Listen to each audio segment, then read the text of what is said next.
Hey, if you've never seen one of these videos, go ahead and check out the why I'm doing what I'm doing right here. You can pause and read if you want, but I'm a person who really hates to waste time. There's just too much to learn out there, so let's get going. The objective is to understand what is a shell bag. I was doing some research after seeing a digital forensics post, and I got really deep into this, so I thought I'd take you guys along with me. So the title of the paper is Windows Shellbag Forensics in Depth. Here's the URL to that if you wanted to go yourself. The author is Vincent Lowe. The advisor is Tim Profit. That's a suspicious looking name. I'm just kidding. Looks like the paper was accepted in 2014 and even updated later on in November of 2014. So the abstract reads, the problem of identifying when and which folders the user accessed arises often in digital forensics. Forensicators, do they really go by that name? Forensicators attempt to search for them in the shellbag information because it may contain registry keys that indicate which folders the user accessed in the past. Their timestamps may demonstrate when the user accessed them. Nevertheless, a lot of activities can update the timestamps. Moreover, the shellbag structure differs slightly between different Windows operating systems, and how to interpret shellbags correctly has become a challenge. This paper summarizes the details of shellbag information and discusses various activities across Windows operating systems. So here's our introduction. Microsoft Windows records the view preferences of folders and desktop. Okay, good. So maybe Microsoft isn't trying to track our data like so many companies are in this sense. They're tracking what our preferences are so we can have a more enjoyable experience on the operating system. Vincent then goes on to say that, therefore, when the folder desktop is visited again, Windows can remember the location of the folder, view, and positions of items. Microsoft Windows store the view preferences in the registry keys and values known as shellbags. Okay, so the registry key, like any other key, in my classes I tell students the word key and password are so similar, if not the same in many contexts. So you have this key and then you have a value, and the value itself is a shellbag. So there's the answer to, or at least one answer to my objective. So let's change this question to, what is the value of a registry key called? Make sure you can answer that. Okay, shellbag information is crucial when forensicators need to know when and which folder a user accessed. For instance, when a company suspects an employee leaked a confidential document stored on the network, that employee's computer may have the shellbag information that demonstrates the folder containing that document was accessed. Shellbag information is crucial when forensicators need to know when and which folder a user accessed. For instance, when a company suspects an employee leaked a confidential document stored on the network, that employee's computer may have the shellbag information that demonstrates the folder containing that document was accessed shortly before the document was leaked. Sounds like something someone could say in court, and it would make a lot of sense. Furthermore, shellbags may also show the folder or servers that employees should not access. Those findings are critical to the investigation, or when a company suspects an employee maliciously deleted the important files on the network. Shellbag information may demonstrate the employee's computer accessed the folder before the incident happened. Nevertheless, shellbags contain many timestamps. The activities that can create or update shellbag information are complex. In order to interpret it correctly, many factors need to be considered, such as Windows operating systems, folder settings, and folder types. So a good question would be, what 3 things should be considered when interpreting shellbag information? Now, first one seems like a really obvious one. The following will explain the details of shellbag structure and discuss various activities that can create or update the shellbag information across Windows operating systems. So the Windows shellbag registry structure. The shellbag information comprises 2 main registry keys, BagMRU and Bags. And from previous research, I remember that MRU stands for most recently used.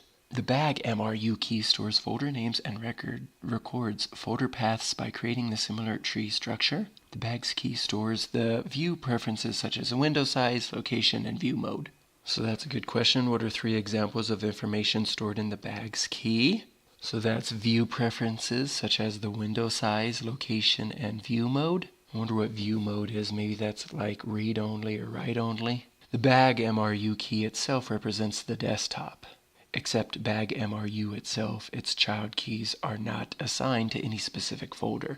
The key BagMRU \0 represents the first folder the Shellbag information is created for. The key BagMRU1 represents the second folder, and so on. Alright, that makes a lot of sense. That's kind of like an array. You start at 0. So a nice picture of the registry itself. Here's a folder, BagMRU. What was that again? That was the desktop.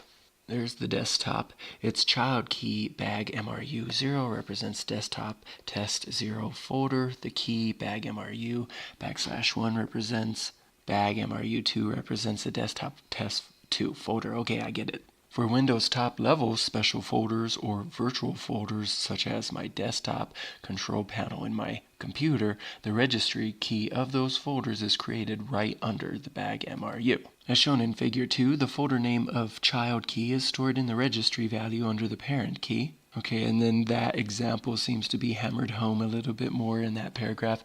What I'm curious of, why are we looking at tests? Are these different states of the desktop? Oh, but that's maybe important to be aware of. So here's the BagMRU, right, which is the desktop. And inside the desktop, you have my computer. And my computer has that C drive many of you are probably well aware of. And then once inside the C drive, you have program files and windows. In my school, student laptops do not have access to program files. I think many non-administrator accounts don't let you have access to program files, but you have plenty of access to Windows. All right, and whatever this is that we're looking at, maybe it's regedit. This is really cool because you get to see some byte values here. It says, including BagMRU, every registry key under BagMRU has a MRU list X binary registry value. It records the order of the recent accessed child folders for information. For instance, the figure above shows the MRU list X value is 0321. It means the order of the most recent access folders on the desktop is desktop test 0, test 2, and test 1. If the order is changed, BagMRU \MRU list X will be updated accordingly, and the last written time of BagMRU will be modified. Besides MRU list X, most of the keys under BagMRU also contain a D word value named node slot. Node slot contains a slot number that points to the registry key under the bags, or under bags, which contains the view preferences. For instance, in figure 2, BagMRU contains node slot registry value 8. It indicates the view preferences of the desktop are stored under the bags 8 registry key. As shown in figure 3, bags 8 shell registry key stores view preferences of the desktop. Okay, here we are on the picture, figure 3 though, bags registry values. It's interesting to see the data of many of these are all ones or all zeros right here for something called rev. Something that's obviously familiar though is you got buttons, links, address. I wonder why these values are, or this data is the way it is. Well, nevertheless, Shellbag structure differs slightly between Windows operating systems. Thanks, Windows, for changing things on us for maybe no reason. If there is a reason, I'd like to know what it is. But changing things just for the sake of changing things is probably one of the most irritating things in life. Am I right? Well, here's some examples for you. Shellbag registry structure in Windows XP. So you got Shellbag registry keys and values. I hate when the same thing is twice, right? Okay, your title said this thing, so. Anyways, Windows operating system XP, whether it's 32-bit or 64-bit, your file containing Shellbag information will look like this. The registry values can be found in the following registry keys. So everything gets different after you get past the ntuser.dat And you have things that look familiar to you by now after listening and reading this paper. You got your BagMRU, bags, shellnoroam / BagMRU, and then you have shellnoroam / bags. What is shellnoroam? Well, the experiments show that the shell stores the shellbag information for the desktop, Windows network folders, remote machines, and remote folders. The shellnoroam stores the shellbag information for the desktop zip files, remote folders, local folders, Windows special folders, and virtual folders. Alright, so that's a great question, and maybe I can flip the way I'm asking that there. So instead of saying, what is inside shell, I could say something like, where would you find? I wonder if it's okay that certain things overlap, like desktop is in both and remote folders is in both. Shellbag registry structure in Windows Vista, so this is what it looks like in Vista. Nothing's really popping out to me here except for the fact that 32-bit versus 64-bit really does look different, I suppose. User class.dat is a brand new thing. It looks like the 64-bit brought into, or at least maybe not brand new, but it is used a lot more.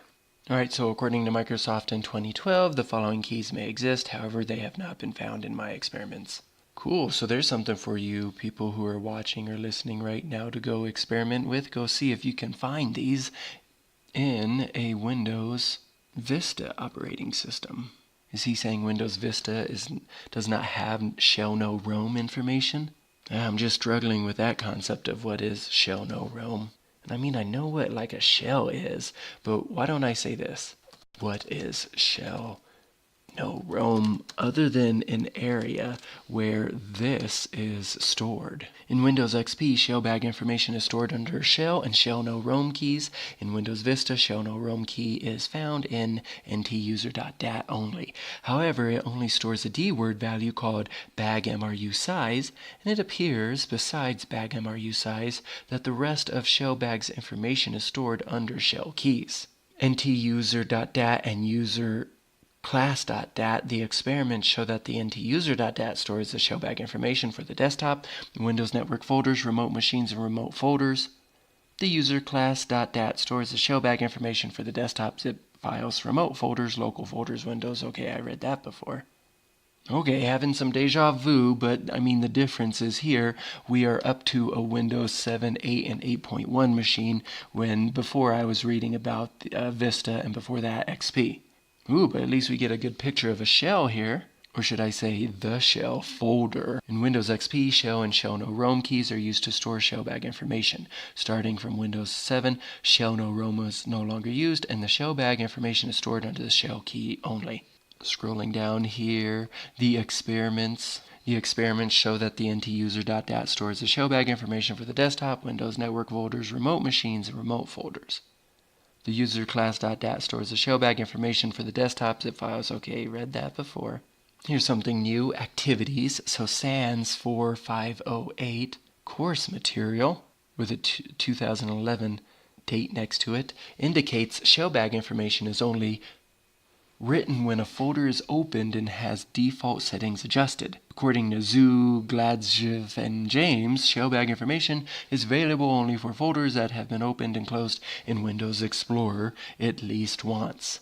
Don't be like me and fool and get confused with Windows Explorer's meaning with Windows Explorer, not Internet's Explorer. So Windows Explorer is this nice display of your files and folders, as opposed to where I try to get my students at with PowerShell. PowerShell is really powerful, and for the students I'm training to be in a Cyber Patriot competition, I'm telling them that learning how to do something called scripting here. Scripting is a very powerful thing to do, so if I can convince my students to put in the time here to learn the concept of scripting on a command line, we should be able to do pretty good in the competition. I think a video like this might be totally off topic, but at least for any of you who are watching this and possibly competing in such a competition, it's just kind of cool to wrap your mind around differences in operating systems. Especially if for the sake of the competition you'll be poking around there. So just wanted to point that out because every time I read Windows Explorer, the first thing I think about is their crummy browser, but it is not. it is that GUI for viewing files and folders. So nevertheless, the experiments show shellbag information can be created under different situations between Windows operating systems. So for a Windows XP, you have this creation subtitle. In Windows XP, the experiments show the shellbag information will be created by various activities. In the following, we'll discuss the details. So Windows Explorer and desktop. In the Windows Explorer on the desktop, in the Windows Explorer and on the desktop, the experiments revealed that when folders are opened, the creation of shellbag information depends on whether a folder has any child items. The child item can be a file or subfolder. If a folder has the child item, once the folder is opened in Windows Explorer, Shellbag registry keys and values will be created for the folder. The shellbag information will be created when the folder is closed or another folder is opened on the same window. I am very new at this, so I don't want to sound ridiculous, but let me just throw this idea out there. It says if the folder is empty, the shellbag keys won't be created. I wonder if that's a bad decision. I wonder if we should still have a shellbag key created with a value just to maybe prove somebody who is not supposed to be poking around in the directory is doing that. Maybe typically criminals are more likely to open up folders that are empty as they are snooping, as they're looking around for something. And a person, the normal user, or a user who behaves themselves, they are not. So maybe that could be a suggestion I have for Microsoft in their next iteration of their Windows operating system. And does that count as a bug bounty? Did I find a bug? Can you guys pay me because I'm a really poor teacher? Don't get me wrong, I love what I do, but I don't have a lot of money for my own kids. Just an idea, though, might be naive. Let's move on, though. It says that the last written time of those keys will be written once the keys are created. So if a child item is created in the opened empty folder, the shellbag registry keys and values won't be created immediately after the child item is created. So when will it be created? Well, the shellbag information will be created after the folder is closed or another folder is opened in the same window. That sounds like one of those very tiny details that an expert would need to know, and maybe not need to know, but would come to know through experience. And for me, my experience is creating lessons. So let's write down this question for the lesson. When will the registry key, and let's put a parenthesis here, just to emphasize that this is a creation of something that is in an empty folder. Okay, let's just read a little bit more and then I'll finish the video. If you're interested in this paper, you can go ahead and go to that link I had at the top here. A lot of these videos will just be real introductories. However, if a folder has the hidden item and the Windows Explorer is configured not to show them, the shellbag information won't be created when the folder is opened. It will be created when the folder is closed or another folder is opened in the same window, and if a folder has the hidden items and Windows Explorer is configured to show them. Ooh, I didn't know you can do that. So normally on PowerShell, for me to see anything that's hidden, I have to ls-tac-h, and then it'll show me that information, because if I just did normal ls, these are the things that are not hidden. So let me go over to my Windows Explorer. Logically, I'd assume it's inside of the View tab. Oh, there you go. There's just a checkbox, Hidden Items. And apparently I do have that checked. Fun.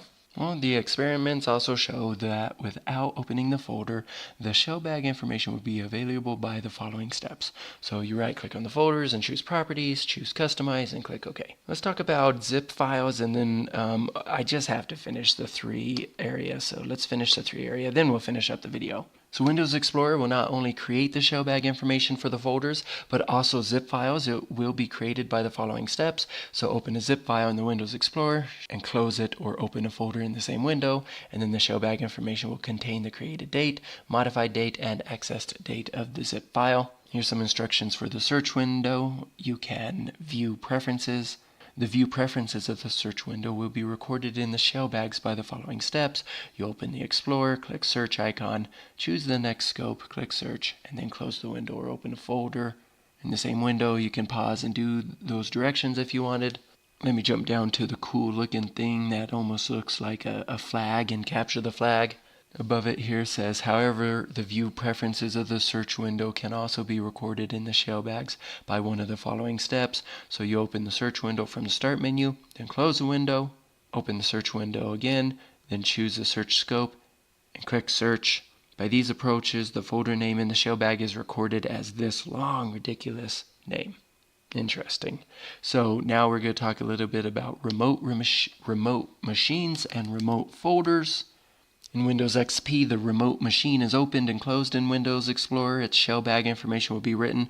If those remote machines have any shared folders containing the child, their Shellbag information of shared folders will be created and when they are opened in Windows Explorer. However, if they are empty, their Shellbag information will not be created after they are opened. They will be created after they are closed or another folder is opened in the same window. Oh man, let me skip the special folders and virtual folders, though they are interesting.